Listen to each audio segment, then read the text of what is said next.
Nous sommes aujourd'hui à l'association Ève, nous sommes avec le docteur Muriel Fender. On va évoquer le cancer du col de l'utérus. C'est le 8e cancer en France, ça touche près de 3400 femmes en France, mais en revanche c'est le 2e cancer au monde. Comment on explique ces chiffres-là? En fait, la plupart des cas surviennent dans les pays en voie de développement où justement il n'y a pas de dépistage, donc pas de prévention possible de ce cancer, et c'est pour ça qu'il y a beaucoup de cancers au monde. Et chez nous, il y a du dépistage. Voilà. Voilà. Que fait l'association Ève? Donc l'association Ève, elle gère justement un programme de dépistage organisé, c'est-à-dire qui s'adresse à toute la population. Il faut commencer le dépistage à 25 ans et donc faire régulièrement des frottis jusqu'à 65 ans. Le cancer du col de l'utérus, l'origine c'est un virus?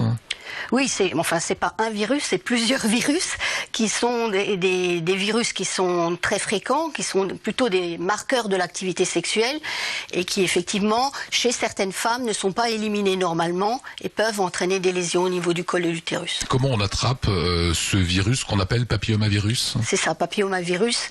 En fait, on l'attrape lors des relations sexuelles, mais ce n'est pas du tout une maladie sexuellement transmissible comme d'autres, parce qu'en fait, 70% de la population qui a des rapports sexuels va avoir ce virus. Il est tellement fréquent que c'est pas le fait de l'attraper qui pose problème, c'est le fait de ne pas pouvoir l'éliminer normalement. Comment on va détecter chez une femme qu'elle a des papillomavirus? On va rechercher si elle a des anomalies au niveau des cellules de son col de l'utérus, et ça grâce au frottis. Le frottis va pouvoir montrer quoi en fait? Le frottis va montrer des cellules anormales et donc éventuellement des lésions précancéreuses. Parce qu'on a la chance avec ce dépistage de ne pas dépister des cancers comme pour le cancer du sein, mais des lésions précancéreuses qu'on peut traiter et éviter ainsi l'arrivée du cancer. Alors qu'on explique bien et qu'on comprenne bien, une lésion précancéreuse, est-ce une lésion qui comporte des cellules cancéreuses? Non. Elle comporte des cellules anormales.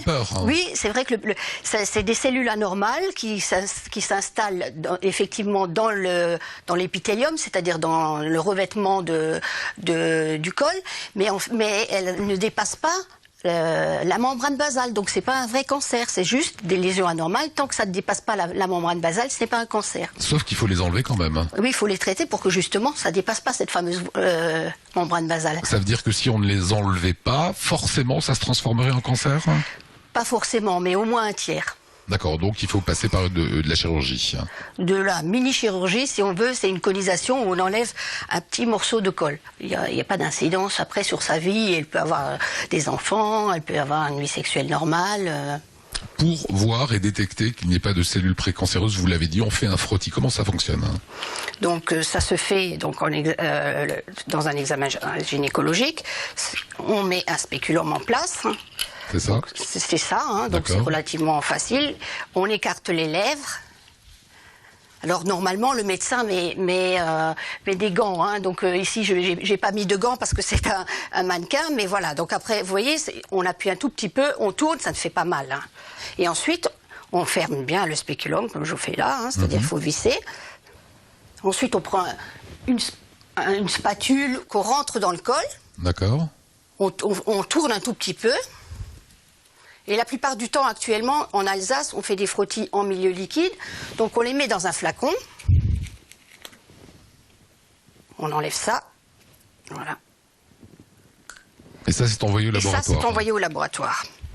Et le laboratoire, ensuite, il va le mettre dans un appareil qui va nous sortir une lame comme celle-ci, et on le met au microscope, et c'est un médecin spécialisé qui va regarder ce frottis. Ce frottis, vous préconisez-vous de le faire tous les combien pour une femme? Donc il faut le faire les 2 premiers à 1 an d'intervalle, ensuite on peut espacer à 3 ans. C'est pas la peine de le faire tout le temps, parce que sinon on risque de faire des faux positifs, c'est-à-dire qu'on va inquiéter la femme parce qu'on va trouver quelque chose et puis on va lui faire des examens complémentaires.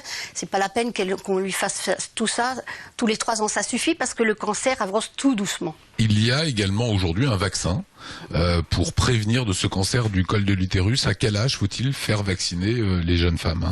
Donc il faut vacciner avant les premières relations sexuelles. On recommande actuellement de le faire entre 11 et 14 ans. Si on le fait plus tard, souvent les filles, elles vont très bien, elles vont pas voir de médecin. Pourquoi vous préconisez de faire ce vaccin avant les rapports sexuels pour être sûr de ne jamais avoir de papillomavirus? Parce que en fait, ce vaccin ne fait que protéger de l'infection persistante aux virus 16 et 18, qui sont les virus les plus fréquents, qui font à peu près 70% des cancers. Et, par contre, si on l'a déjà, le virus à l'intérieur du corps, ça ne sert plus à rien. C'est pour ça qu'il faut les faire avant les relations sexuelles. Merci beaucoup, Dr Fender. Vous voulez les informations? Vous avez le site de l'association Eve qui s'inscrit à présent à l'écran.